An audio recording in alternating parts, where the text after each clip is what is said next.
Hai teman-teman semua, kami mau mempresentasikan hasil diskusi kelompok kami pada hari ini. Kegiatannya yaitu Educational Tour pada mata kuliah Ekolinguistik yang diampu oleh Profesor Aaron Aaron Mekumbete. Mekumbete. Dan kami akan mempresentasikan beberapa ekoleksikon yang kami peroleh di Secret Garden Village ini.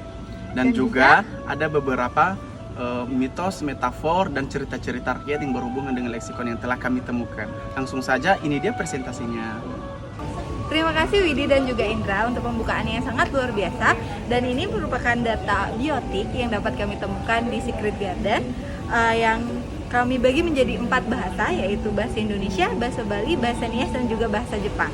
Yang pertama adalah bahasa Indonesia pisang, yang dalam bahasa Bali disebut juga dengan biu, dalam bahasa Nias disebut dengan gai. Dan yang kedua adalah kelapa, yang dalam bahasa Bali disebut dengan nyuh, yang dalam bahasa Nias disebut dengan bani. Yang ketiga adalah padi, yang dalam bahasa Bali disebut juga dengan padi, dan pada bahasa Nias disebut dengan wahe. Dan pada bahasa Jepang disebut dengan inasaku. Yang keempat adalah puring, atau dalam bahasa Bali disebut juga dengan flower. Yang kelima adalah rumput, dalam bahasa Bali disebut dengan padang. Dalam bahasa Nias disebut dengan nduru, dan rumput pada bahasa Jepang disebut dengan kusa. Yang keenam adalah bambu, yang dalam bahasa Bali disebut dengan tiing, dalam bahasa Nias disebut dengan lehuo, dan pada bahasa Jepang disebut dengan take. Yang ketujuh, keladi, dalam bahasa Bali disebut dengan keladi, dalam bahasa Jepang disebut dengan sataimo. Yang kedelapan adalah burung, yang dalam bahasa Bali disebut dengan kedis, dalam bahasa Nias disebut dengan foto, dan dalam bahasa Jepang disebut dengan tori. Yang kesembilan adalah nyamuk, yang dalam bahasa Bali disebut dengan legu, dalam bahasa Nias disebut dengan drindri, dan dalam bahasa Jepang disebut dengan ka.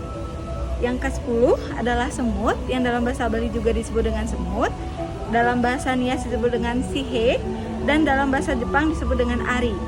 Yang ke-11 adalah kupu-kupu, yang dalam bahasa Bali disebut juga dengan kupu-kupu, dalam bahasa Nias disebut dengan kawa-kawa, dan yang dalam bahasa Jepang disebut dengan chow-chow. Yang terakhir adalah durian, dalam bahasa Bali disebut dengan durian juga, atau ada yang menyebutnya dengan duren, dan dalam bahasa Nias disebut dengan enduria. Dan presentasi akan dilanjutkan kepada teman kami yang akan mempresentasikan tentang data mengenai abiotik. Baik, di sini saya akan melanjutkan abiotik yang kami temukan pada area Secret Garden. Ada 9 data yang dibagi menjadi 4 bahasa, yaitu bahasa Indonesia, bahasa Bali, bahasa Nias, dan bahasa Jepang. Yang pertama ada ijuk, bahasa Balinya tetap ijuk. Yang kedua ada paras, bahasa Balinya paras. Yang ketiga ada tanah, bahasa Balinya tanah, bahasa Niasnya tane, dan bahasa Jepangnya tsushi. Yang keempat ada batu, bahasa Balinya batu, bahasa Niasnya batu, dan bahasa Jepangnya isi. Data yang kelima adalah air, bahasa Balinya yeh, bahasa Niasnya idane, bahasa Jepangnya misu.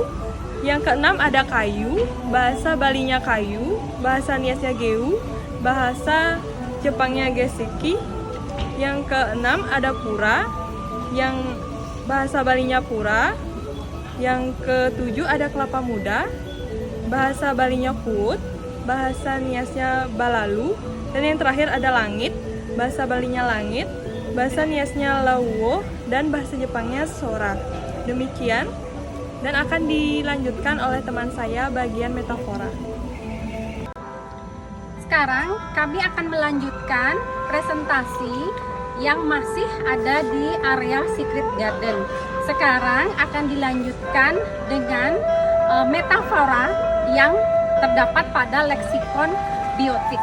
Nah, yang pertama yaitu kata biu. Seperti yang bisa dilihat, ada pohon pisang di belakang kami.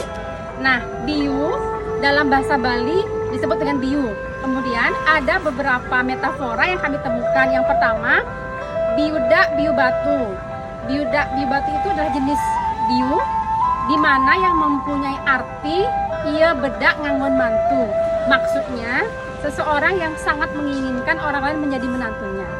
Yang berikutnya buka biu dur yehe. Jika pisang di dalam air atau di atas air itu dingin, artinya adalah merasa tentram atau damai. Kemudian ada yang sangat terkenal sekali metafora, yaitu Celebingkah Batan Biu. Artinya bahwa di dunia ini ada berbagai macam ragam tipe orang. Celebingkah Batan Biu itu artinya ada kene, ada keto. Kemudian yang terakhir, metafora tentang biu adalah kukune mapah biu. Maksudnya bentuk kuku seseorang itu melengkung seperti pelepah pisang. Leksikon berikutnya yang masih ada di area Secret Garden adalah leksikon nyuh. Nyuh itu bahasa Bali dari kelapa. Kami menemukan 3 metafora yang mengandung arti nyuh. Yang pertama itu adalah mecarang nyuh. Arti sebenarnya papah, arti kiasannya adalah ngepah. Ngepah itu bahasa Bali yang artinya menunggu lama. Kemudian leksikon berikutnya yang kami temukan adalah padi. Padi itu ada satu leksikon yang terkenal dengan beling padi. Beling itu bahasa Bali artinya hamil. Maksudnya adalah bentuk dari bulir padi yang sudah tua, dia akan sedikit membesar. Biasanya diartikan untuk seseorang wanita atau laki-laki yang mempunyai betis yang agak besar. Oke, selanjutnya leksikon yang kita temukan di Secret Garden ini adalah tieng. Bisa dilihat, itulah tieng, yang mana dalam bahasa Indonesia disebut dengan bambu.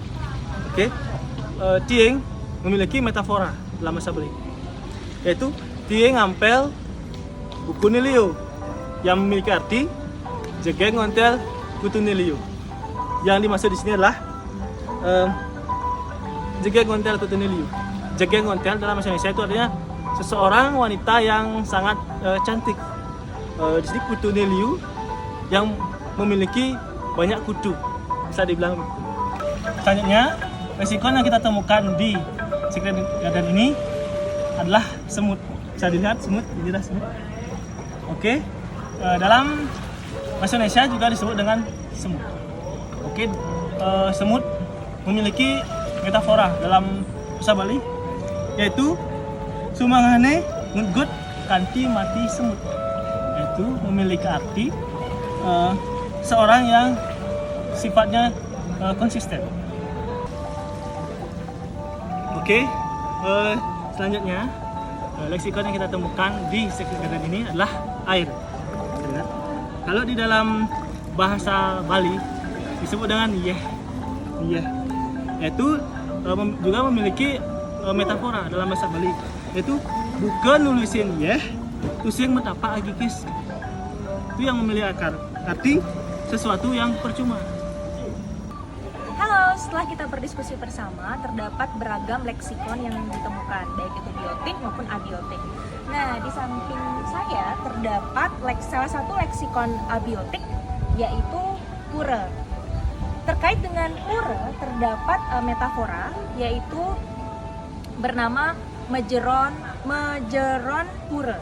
Mejeron pura itu mengandung makna ampura, atau dalam bahasa Indonesia yang artinya kita memohon maaf, seperti itu.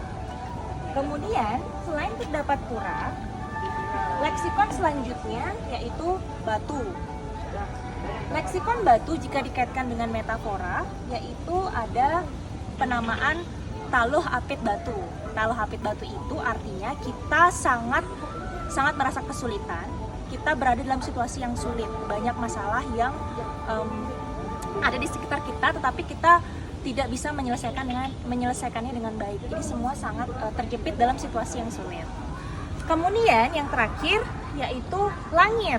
Langit juga termasuk leksikon abiotik. Nah, leksikon abiotik di sini dari kata langit yaitu medamar di langit. Dalam hal metafora dari leksikon langit tersebut adalah medamar di langit. Medamar di langit itu memiliki makna bulan-bulanan. Selain itu ada juga kedis. Kedis dalam bahasa Indonesia yaitu burung. Kedis terkait dengan metafora dengan kata atau leksikon kedis tersebut yaitu cara kedis becice ujanan, yang artinya seseorang yang sangat cerewet. Demikian, terima kasih. Baik, pada kesempatan kali ini saya akan menjelaskan tentang budaya dan mitos pada leksikon yang kami temukan pada Secret Garden Village. Yang pertama yaitu padi. Ada sebuah budaya di Jepang di mana padi itu menjadi sebuah kasta bagi masyarakat Jepang, dan bisa terbilang yang nomor 2. Yang pertama yaitu ksatria seperti samurai, kemudian ada para petani, dan terakhir yaitu pedagang. Di mana para petani ini dianggap seperti menanam padi seperti itu dan memberikan banyak kehidupan yang baik bagi masyarakat yang ada di Jepang. Oke, selanjutnya yaitu mitos yang ada di daerah Nias, yaitu dari leksikon Batu, di mana di daerah Pantai Ladeha dulunya ada mitos dan sampai sekarang bahwa di sana tidak boleh berlabuh. Apabila berlabuh di sana, maka perahu tersebut bisa dikutuk menjadi batu, dan itu merupakan kepercayaan orang-orang yang ada di daerah Pantai Ladeha. Dan dulunya juga ada sempat yang pernah berlabuh dan akhirnya menjadi batu perahu tersebut. Selanjutnya yaitu leksikon bambu atau tieng dalam bahasa Bali, di mana masyarakat Bali itu percaya bahwa tidak boleh berdiri di bawah bambu, karena di bawah bambu atau di bambu tersebut itu biasanya ada penghuni atau biasa disebut memedi. Oleh karena itu apabila berdiri di bawah bambu bisa menjadi seperti diculik gitu oleh memedi atau makhluk gaib tersebut. Itu merupakan kepercayaan dari masyarakat yang ada di Bali. Mungkin sekian presentasi dari saya. Terima kasih. Itu dia presentasi kami dari kelompok mata kuliah ekolinguistik pada kesempatan acara kegiatan Educational Tour. Semoga bermanfaat dan sampai jumpa. Bye-bye!